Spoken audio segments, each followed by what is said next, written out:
Shkodra po kthehet në rutinën e të përditshmes së një qyteti normal, duke lënë pas orë pasore për mbytyjet masive që nisën në fund të nëntorit. Uji po tërhiqet nga qyteti dhe banorët po përballen me pasojat.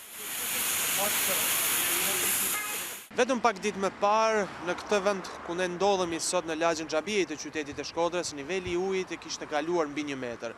Qarkullimi në këtë aks bëhej vetëm me varka, ndërkohë që gjithë këto dyqane që shohim përreth vetëm 3-4 ditë më parë ishin të mbyllur totalisht, si pasojë e vërshimit të ujit brenda qytetit. Na ka zonë befasisht kështu.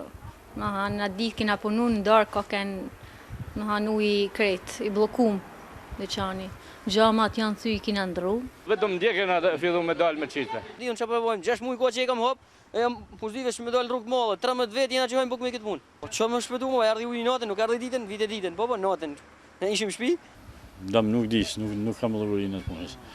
Vetëm ka qenë rrugë molle, më 20 vjet veshit. Akset rrugore po pastrohen njëri pas tjetrit, gjithashtu edhe hyrjet e pallateve. Në largimin e ujit po ndihmojnë edhe disa zjarfikës nga Maqedonia. Mundohemi se me ato forcat tona sa kemi mundësi të ndihmojmë njerëzit. Kemi ardhur nga Maqedonia, ndihmojmë Shqipërinë.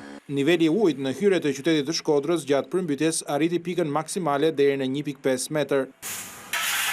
Nisja e punimeve në Grykderdhjen e Bunës dhe ndërprerja e rreshqeve prej disa ditësh janë faktorët kryesor të përmirësimit të kësaj situate.